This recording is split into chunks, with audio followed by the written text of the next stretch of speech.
bear with me. Good evening. My name is John Haynes, and on behalf of the Executive Committee of the Friends of the Institute, it is my pleasure to welcome you to this Friends Forum and to introduce our speaker, John J. Hopfield. John Hopfield received his A.B. from Swarthmore College and a Ph.D. in physics from Cornell University. After 2 years in the theory group at Bell Laboratories, he was a faculty member at UC Berkeley in physics, at Princeton University in physics, at Caltech in chemistry and biology, and then back to Princeton as the Howard A. Pryor Professor of Molecular Biology. He joined the Institute in 2010 as the Martin A. and Helen Julian Visiting Professor in Biology.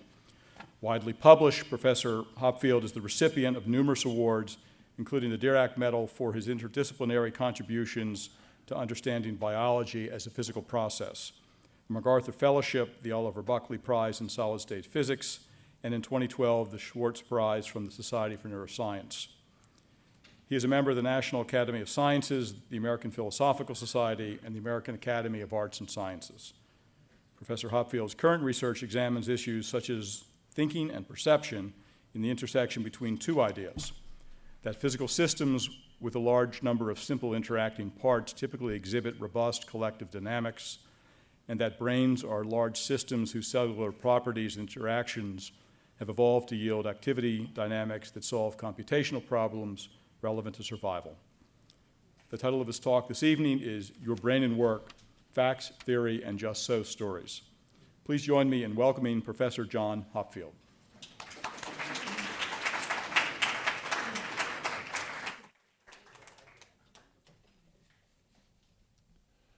Thank you, John. Now, of course, he faces me with the challenge of living up to what he just said.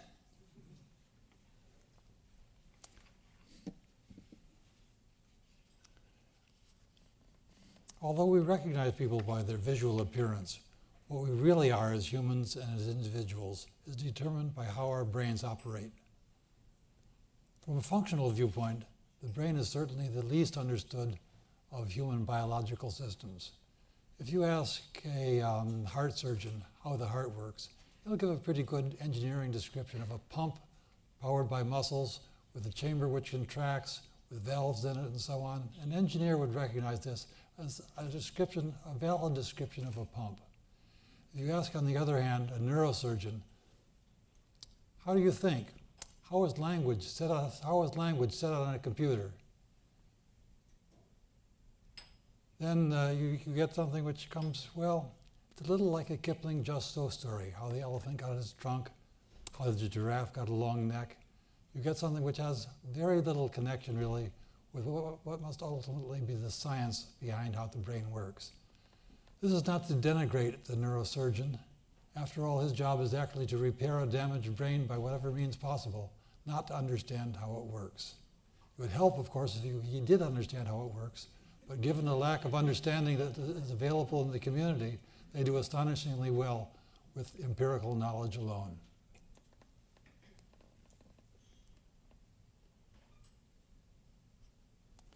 As we get older, at least as I get older, each of us spends more time wondering how our brains actually work. I get up from my desk in my study, wander into the kitchen, arrive in the kitchen, think, why am I here? How many of you have had this kind of experience?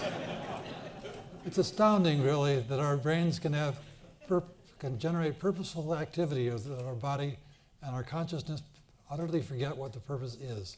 10 seconds later, I realize, oh, I'm here to get my glasses, pick up my glasses and return to the study. But there's this utter disconnect for a while between what part of my brain is doing, regulating activity that gets me to the kitchen, and what another part of my brain is doing, trying to understand, why am I here? And memory. I've always had trouble with names. I've developed all kinds of tricks for trying to deal with the situation. I see a picture of a movie actress and I think, that actress was in Cleopatra. What was her name? Liz Baylor. Baylor, no, that isn't right. It sounds like Baylor. What could it be? Nailer, Paler, Sailor, Taylor? Taylor. Once I hit it, I know it's right, but I can only find it by guessing things that sort of rhyme with it. Or I'm out here having a a glass of wine before the talk, and I see the neighbor from down the street and start talking with her, and I suddenly say to myself, what's her name?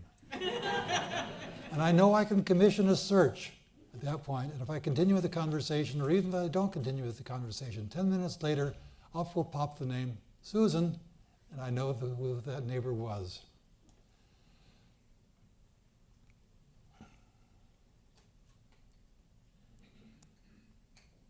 So how do our brains work? How to proceed? One way to proceed is by introspection, of course, and that's all we have to deal with. We're not really detailed neuroscientists, and it's interesting to see how far introspection gets us and how far we get left with problems and interesting challenges by our own introspections. Here's a checkerboard. Why is one of the squares dark and why are there black squares and white squares? Well, what is a black square? A black square isn't returning very much light to the eye, and a white square is returning a lot of light to the eye. That's the difference between the black squares and the light squares on a checkerboard. Obvious. And yet, here's a computer drawing of a checkerboard by Edelman. See the same kind of thing? You see this there's a typical, where's that pointer? Typical dark square, typical light square. And that square is dark because it's not turning much light to you, and this square is light because it's turning a lot more light to you. Now I'm just going to show you this and successfully mask off a little bit more of it. Mask some of it off, mask some more of it off, mask some more of it off, mask some more of it off. Now you can see there's this little chunk. Where's the pointer? Oops. Little chunk here, a little chunk here. One of them came from a white square, one of them came from a black square, but they're actually of just the same intensity. So the reason one of those is black and one of those is white, as far as you were concerned in the original picture, is not at all that one of them is returning more intensity than the other. It's quite, the explanation is much more complex. Or here's another place where introspection is interesting to think about. This little illusion gives you some food for thought. You are going to hear and see somebody saying ba or fa, whether they're saying ba, ba, ba, fa, fa, fa. And you're going to see a simple movie of this. And just listen to what you hear as that movie goes on. What we see overrides what we hear. So the mouth movements we see as we look at a face can actually influence what we believe we're hearing. If we close our eyes, we actually hear the sound as it is. If we open our eyes, we actually see how the mouth movements can influence what we're hearing.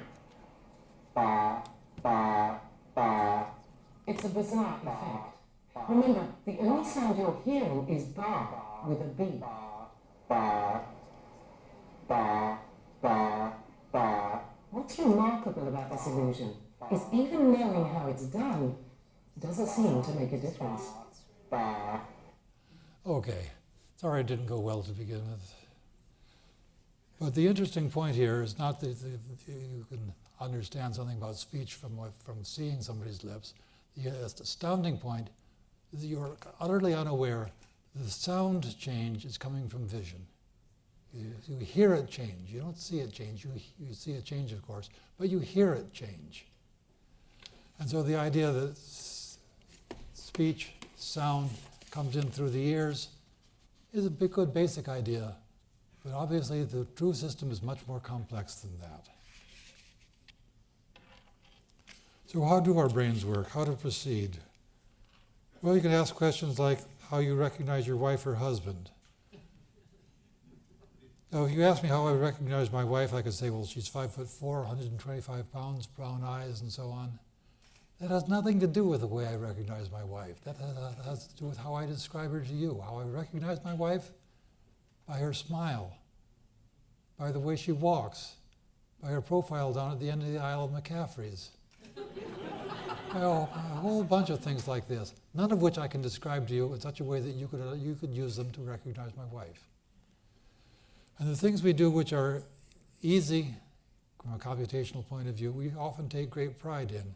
The things which we do are difficult, we say are basically trivial. Look, Your third grader comes home and says, I've been learning how to multiply these long numbers together. We've been spending weeks and weeks on it in class. I can now multiply two 10-digit numbers together and probably get the right answer. This child does not describe to you how the child has learned to look around a room and separate the objects. Looking around a room, you don't see a map of intensity as a function of space. You see objects. You see a person. You see a table. You see a chair. You see a slide screen. You see a door. You see objects. Taking a picture and dividing it into objects is an immensely difficult computation. But we discount it. We say it's trivial because we can't explain. We have no idea of how we do it. In fact, computer scientists have spent literally hundreds of thousands of hours trying to write programs to do this kind of thing. They now do it in a rudimentary fashion, but it has nothing to do with the way that we actually do divide the world into objects, which is yet a mystery and one of the computations which we do most powerfully. Well, I'm going to take it from here as a relatively simple aspect of neuroscience where I can begin to get some purchase on it, some handle on it, and yet it's one which we do experience. The question of how we actually have the kind of memories we do in biology. There are two kinds of memory hardware. All computers have memory which is by address. You have a piece of hardware, and each piece of information is stored at some particular place in that hardware, an address. It's rather like taking a blank book and writing information on a particular page. You then can retrieve the information you've written it on page 561. You can go to page 561 and read what's on it. Got to get the memory by address. If you know that the memory you want is on page 561, just go there and read it. That basically is the way that computer hardware is made. All computer hardware. There is no other kind of a hardware. You may have an index to help you, but basically it's memory by address. Store something at a location and read it out from that location. By contrast, our memories are very, very different sort. We have associative memories. If you went to a party last Saturday, the location of the party, whom you spoke with, what the meal was, the conversation you had are all linked together. Let's say somebody asks you, have you seen Pat since last summer? You might reply, he was at a fabulous party last Saturday where I heard that, and so on. Items of memory are linked together in a fashion, and you can recall anything about the party by accessing the party by some hints that the party you're talking about. Any of the incidents that occurred to the party would be sufficient to key you in to say, oh yes, other things happened at the party. You have memory accessible by association. You have no feeling of, or there's no neurobiological evidence for memory by location in neural hardware. It's all memory by association.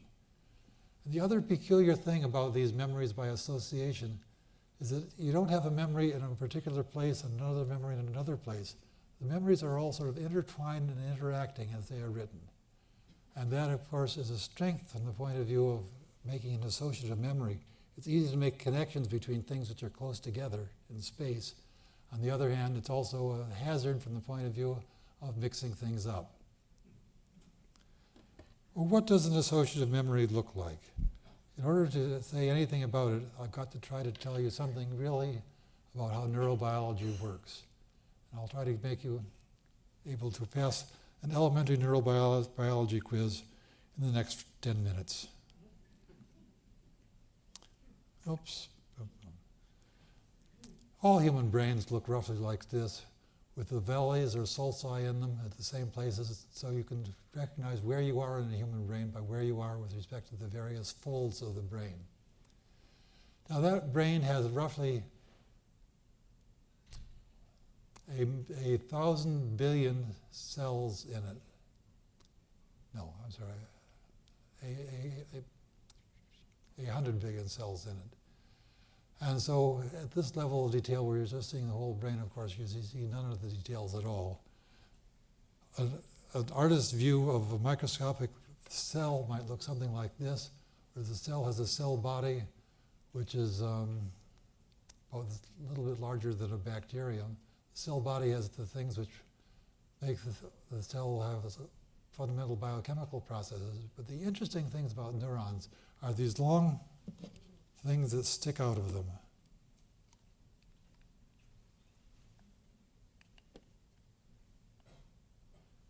Called axons and dendrites.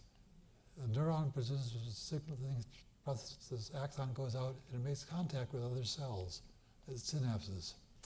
In fact, each cell makes about 1,000 contacts with other cells. So there's an immensely rich network of connections between nerve cells. You can get a vague impression of what this network looks like from a slide like this. This is a drawing from Golgi. He took a very thin slice of a brain, stained it with a stain which stained about 1% of the cells. If it stained a cell, it stained the whole cell. So you can see here cell bodies and things coming out, axons and dendrites coming out from them, see where the connections must be to other cells. If all the cells had been stained, it would just be solid black. But the fact that only 1% of the cells have been stained allows you to see something of the richness of the connections between the cells. Now, the connection patterns are important, but they're not the story. Consider how the government of New York functions. Let's suppose you had a government which makes all its communication by telephone. And every person in the government has about 1,000 telephone numbers that they use of other people they dominantly speak with.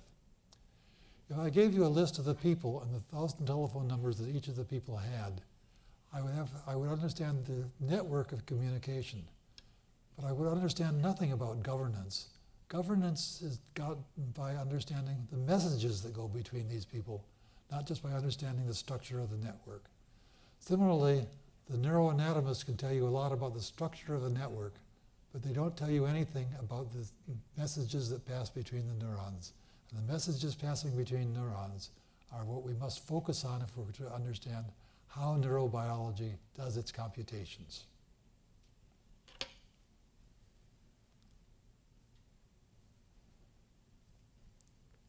Fortunately,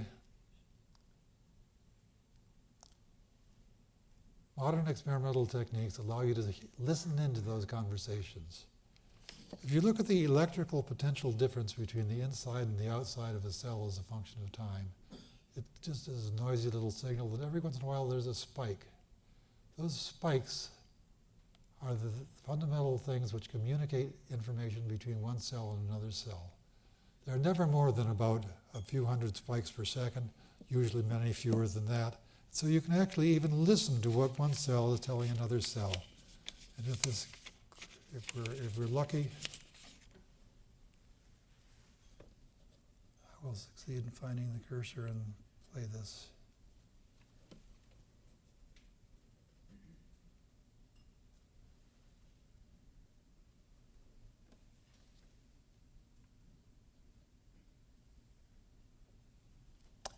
Help me find the cursor again. I just want to click on the microphone and play this. Yeah. That's one cell talking to another cell. It's actually talking to 1,000 other cells because it's connected to 1,000 other cells. But that's the kind of conversations that are going on between these cells. Some of the times you can actually understand what these conversations mean. This next slide. Thank you. Before you start this, let me just tell you what you're going to see. You're going to hear the action potentials being produced by the cell in the brain of a mouse while the mouse wanders around. You can see the silhouette of the mouse there, just dimly, and the mouse is going to wander around in the enclosure, and you'll be able to listen to what that cell is saying. Okay.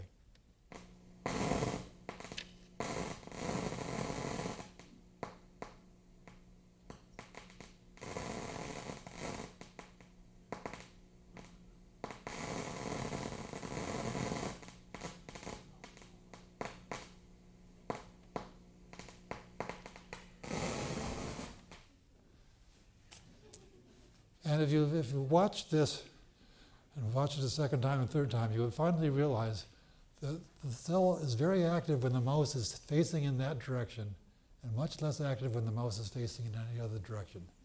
There's a very tiny region in the mouse brain which has head direction cells in it. The cells which are active, any particular head direction cell is active in some particular orientation of the head. And so the activity of cells can mean something in particular. And that's what you need in order to be able to understand how to get an ensemble of cells to do a memory. Cells can mean something. Activity of cells can mean something.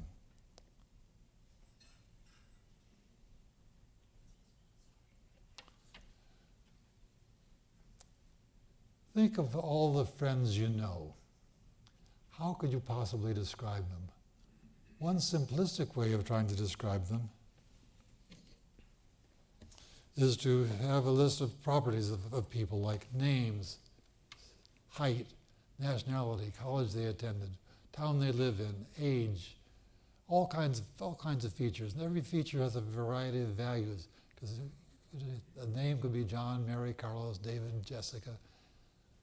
And for any one of these possibilities, you could think of having a cell. For example, you could think of having a brain cell which is active when the name David was involved in a memory and was not active under other circumstances. And you could have a cell which was active when an American was in the memory and not under other circumstances. The cells then, the activity of cells has meaning, but it's not associated with a single individual. It can be associated with any individual. But a particular individual is a pattern like this. It refers this cell is active, the rest of the cells along here are not active. That means the person involved has the name David. That cell is active, the other cells along here are not active. That says that the person is of medium height.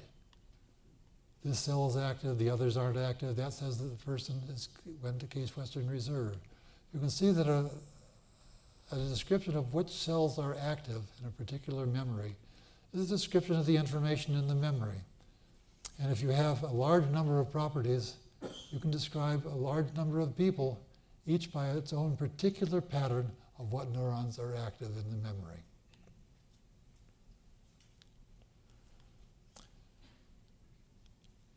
Now, to describe how the memory works, you have to describe how the activity of some cells produces activity in other cells. You have to describe a dynamical system of how the system changes with time. I would like to write down the equations for you. I have a slide of them, in fact. But mathematics is something which should be done by consenting adults in private. Let me instead try to show you that you know enough to write down the mathematics if you just wanted to. The fundamental way an associative memory works is like a soccer field. To begin with, I have a soccer field which is just flat. I've cut the grass very low so that the ball rolls pretty easily. But I can set the soccer ball down anywhere and the soccer ball will just stay there. Then I begin sculpting the soccer field. I construct in it a bowl-shaped indentation in the soccer field here. And so that's deeper, that's not quite so deep, that's not quite so deep, and it sort of fades out to the surface. If I construct one such indentation in the soccer field, then no matter where I put a ball, it would actually eventually roll down to the bottom of this dent. If I put a variety of dents, different depths, different places, you can see that the soccer field is now no longer flat, and the possible, what might happen to a ball? If I put the ball down here, it'll roll into that valley. If I put the ball down here, it'll roll into that valley. Here, it'll roll into that valley. And I can actually make a little map of where the soccer ball will roll depending on where I put it down. These arrows are an indication that the soccer ball put down there will roll into that valley. Soccer ball here will roll into that one, and so on. So no matter what initial place I put the soccer ball, it'll roll into one valley or another, depending on which one I'm closest to. Now, supposing I have a memory of friends. And my friends only have two properties. They have a height and the age. And each friend is therefore identified by a particular height and a particular height and a particular age. This is a person who is age about 20 and height about 19. This person is age 10 and height 4, I guess it is. And what is an associative memory? An associative memory says, if I start with approximate information about somebody, after a while I will evolve until I have the right information, I have complete information. That says, in my space of friends in 2 dimensions, what I need is a flow map like this, exactly like the previous slide. And motions like this will actually describe how the system gets from an initial starting point of partial information to a point of total information. That's basically what an associative memory does. And the only complication is you have to draw a picture like this in thousands of dimensions rather than in 2 dimensions. But the idea is the same. If you understand intuitively how this could work in 2 dimensions, then you also understand intuitively how an associative memory works. It's a question of starting the system with some value, and in some mathematical sense, the system goes downhill to finds a nearby valley and stops. And the location of that valley is the description of the friend who is most near the initial starting condition. The next few view graphs show how this works in a, that one doesn't, this one does. So here I've taken a 10 by 10 array of cells, 100 cells in all. Each of the cells would represent some property of a friend. And a particular friend would be represented by a particular pattern of active cells and the other cells being quiet. Here where each white square, this white square means this cell is active, that cell is active, the cell here is inactive, the cell here is inactive. So there are about 85 cells which are inactive at this time and about 15 which are active. And the 15 which are active would correspond to this memory. And you can connect these neurons with the dynamics such that they have various different patterns, each of which is individually stable, like having the different divots in the soccer field. And the idea of associative memory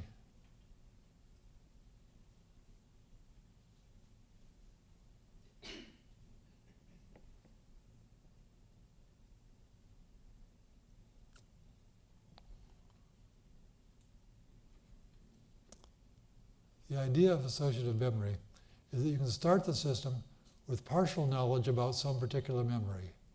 This actually starts with partial knowledge about the memory which looked like an X. That come from that memory. This, and this come from other things. You don't have to start with correct information. All you have to start with is with enough correct information and some wrong information that you can find out what the memory is and suppress the incorrect information and amplify the correct information.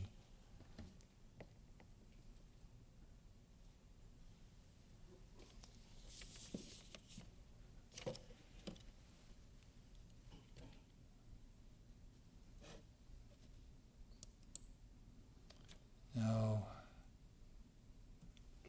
I want to try to run this movie again, once more. What this movie is going to show is that over a short period of time, because of the connections between the neurons, some more neurons are going to turn on and become bright squares, some of them are going to turn off and become black squares. As a result of this, a particular memory will be reconstructed. Yeah? No?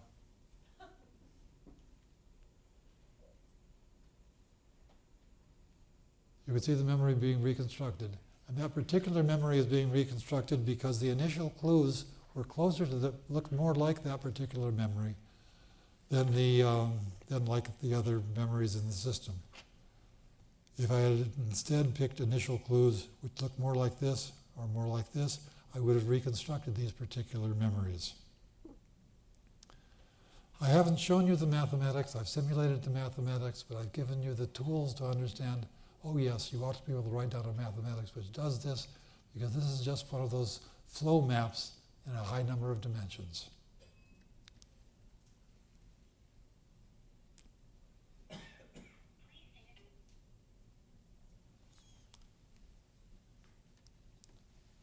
One of the ways that you know that you're on the right track in science is when you find unexpected behaviors which correspond to things that you have not really thought about before, and they match the behaviors in your mathematics, the behaviors in your theory, match the behaviors in the real world.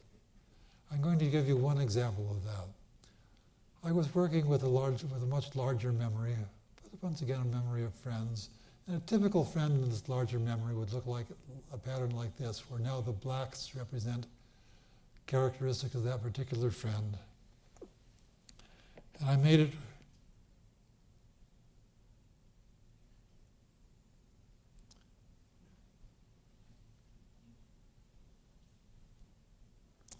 in order to make a memory of this sort, what you have to do is to figure out what the connection patterns need to be between the neurons so that when the values are in the right place, so that the situations, so that the memories you want to have are stable, so that the associations you have are represented by the connections between the neurons. When you do this, you can write a whole bunch of friends in the same memory. Each of these patterns represents a friend. Each of the friends is a different pattern.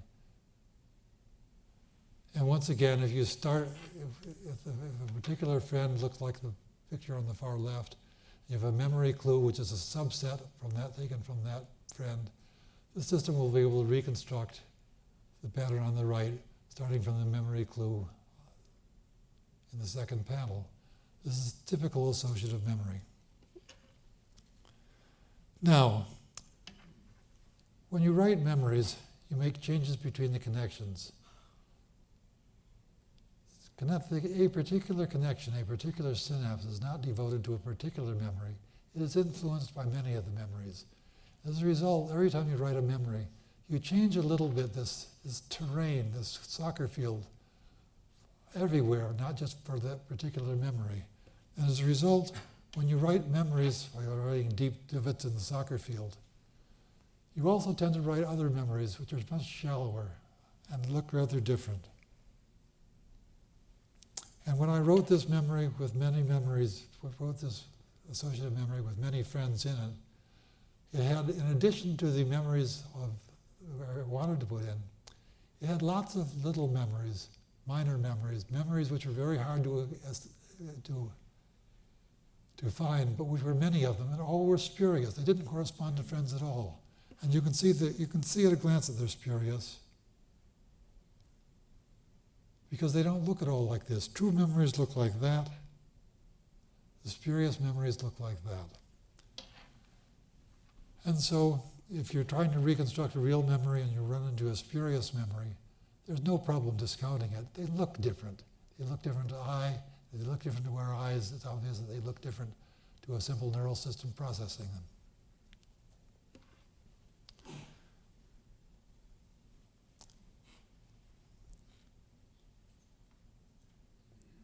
So I started the system up with a memory clue which was actually too small to get anywhere.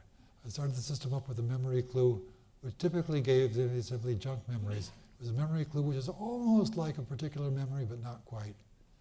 I then guessed one more element, and you can see what happens. If I start with a system primed almost enough information to retrieve a memory, but not quite, and I add another piece of information, I get junk, I get junk, I get junk, I get junk. Oops, that time I got a real memory. You can see it looks like a real memory. It doesn't look like this junk. Remember by going through the alphabet with Elizabeth Taylor? Exactly the same kind of thing happens for this kind of associative memory. It's one of the things which I find very encouraging about it.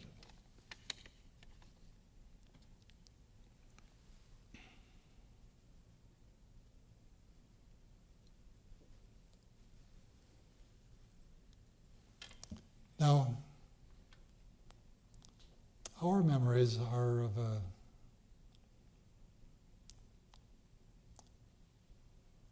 well, how should I say our memories?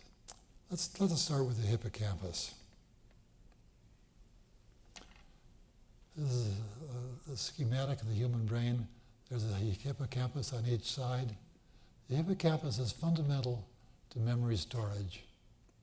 The hippocampus is part of the old brain. We have a big neocortex, a big new brain as well. But the hippocampus of the old brain is essential to us in laying down new memories. This was discovered most vividly in an experimental surgery carried out on an epilepsy patient. The hippocampus tends to be an unstable area of the brain, and it's an easy place to have an epileptic focus.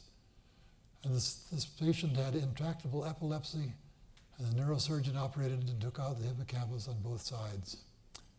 It pretty well cured the epilepsy, but left the patient in a way which is unable to put down a new memory, a new declarative memory.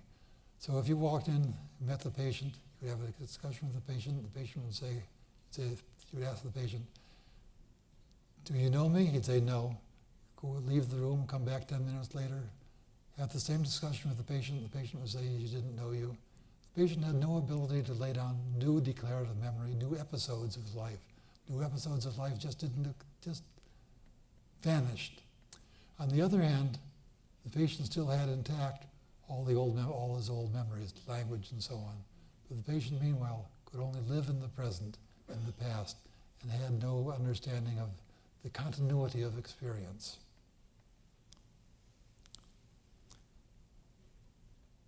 Now, you can't exactly go around putting electrodes in cells in people. But the hippocampus is essential to memory.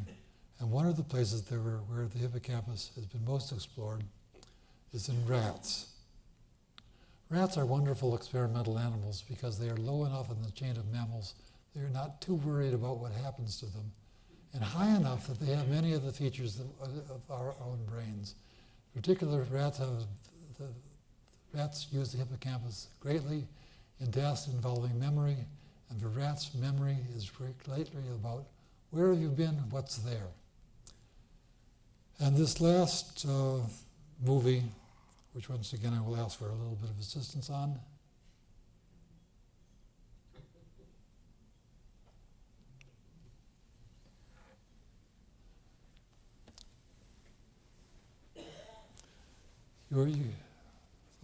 Let's move one slide forward. And before you start the movie, let me just explain it. A rat has electrodes in his brain.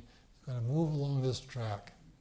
And as you move along the track, you're going to hear the action potentials produced by 6 cells in the brain, 6 different cells. And each of the cells is going to have an action potential. A spike occurs, a dot will appear at a location here, and a color corresponding to that cell. And so you'll see and hear the spikes activities of these 6 cells. Yeah.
Okay, And if you repeated the experiment, you'd see a very similar pattern of activity. You can see this looks somewhat like what I was describing for memory. You ask, what does the activity of a cell colored dark blue mean? Well, the rat could be here, or there, or there. Yeah, what does the activity of a cell, which is red, colored by red, mean? It could be here, could be up there. But you can see if you get several cells together, you get red and blue activity at the same location, only in a narrow region. The pattern of what cells are active tells you where you are along the track. The patterns are different in different places along the track, and are, in some sense, comprise a representation of where you are. They're lovely experiments from the Matt Wilson Laboratory at MIT.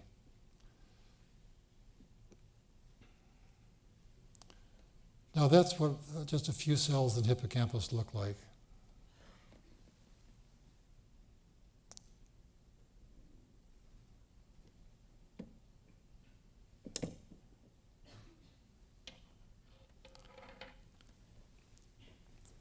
So schematically, I forgot, I got 2 more movies to run. If you have a rat moving around in physical space, this is the position of the rat's going to move around this movie. These are cells in the hippocampus, and the cells in the hippocampus will spike as the rat moves around. This is the kind of thing that Matt Wilson saw, and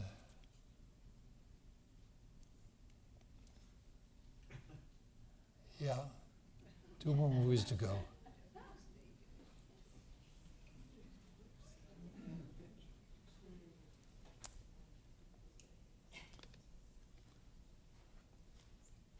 And you can see the activity in the hippocampus changing. You're recording the activity of a cell where the cell is in the hippocampus, and as the rat moves, there's different patterns of activity in the hippocampus. Now, you can't make much out of that pattern, but you realize, having looked at the previous movie, that I can represent where cells are active differently. I can plot the activity of a cell where the cell chiefly responded, rather than plot where the cell is in the hippocampus. And the last movie, and it is really the last movie, shows what happens in that representation. Next slide. Same motion of the rat.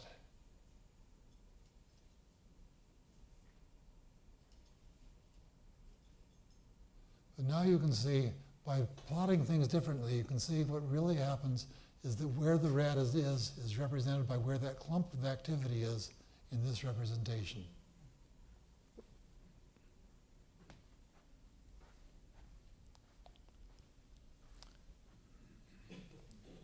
And if you want to ask what thinking is sort of like this.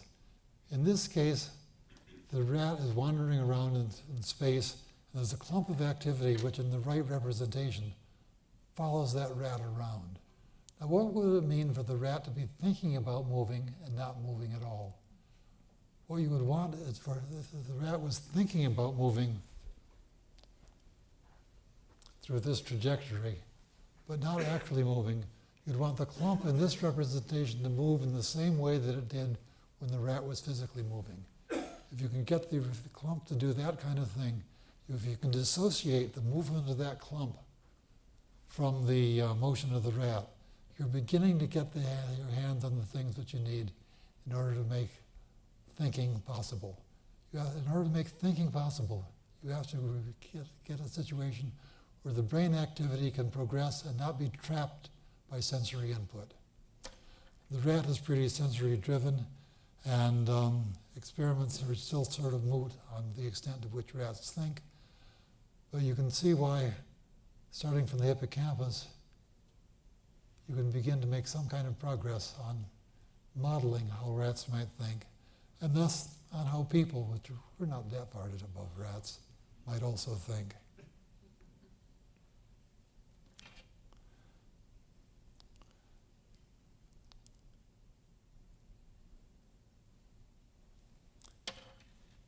This last little bit is just to remind you of the Just So stories, which we tell ourselves about the brain and about what's going on in our lives. Another interesting surgical intervention for epilepsy, this one rather more successful. The brain has two hemispheres. You all know the sort of the general story of the left hemisphere is the more analytic hemisphere. The left hemisphere typically has language in it. The right hemisphere, called the artistic hemisphere. These are both caricatures, but there's some truth in them. The dominant connection between the right and left hemispheres is the corpus callosum, a big neural tract going across between the two here. Once again, in order to control epilepsy, there were experiments in cutting the corpus callosum, cutting the dominant contact between the two hemispheres of the brain. Happily, these patients had almost no intellectual or behavioral deficit that you could see. And the operation was successful in treating epilepsy in these patients. But there are little interesting quirks. The left half of the visual field, shown in red there, comes in through the eyes and is piped into the right hemisphere of the brain. The right hemisphere of the visual field, shown in blue, comes into both eyes and is piped to the left hemisphere of the brain. And so the information which is available to the right hemisphere and the left hemisphere is actually different. Now normally, of course, you have the corpus callosum so that the right hemisphere knows pretty well what the left hemisphere is doing. But suppose you cut the corpus callosum. And now you show somebody something in the left visual field, the red area, which excites this part of the brain and not that part of the brain. And you now have no direct connection between the two because the corpus callosum has been cut.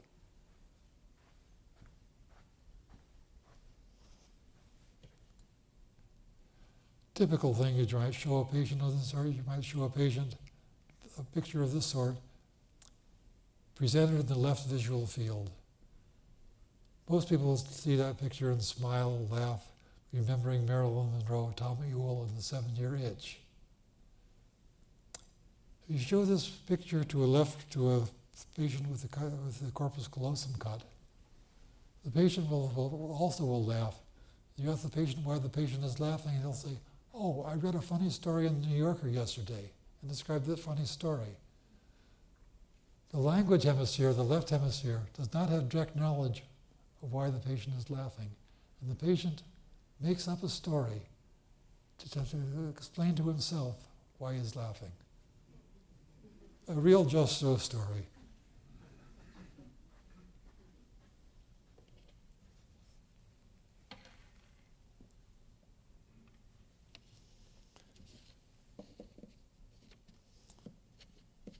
The existence of memory, the sense of time, thinking, human language, consciousness. These properties are all collective, high-level descriptions of events that are implicitly caused by the activity of a huge number of interacting nerve cells. Tornadoes are a high-level description of the motions of enormous numbers of interacting molecules. We want to understand how mind emerges from brain, just as we understand how tornadoes emerge from molecules. It may take another century to produce a theoretical and mathematical understanding of how the human brain functions. Present experimental facts are clearly inadequate. Meanwhile, do make your own observations of your minds at work. It is easy to manufacture just so stories, and some will even contain interesting insights into science. Thank you.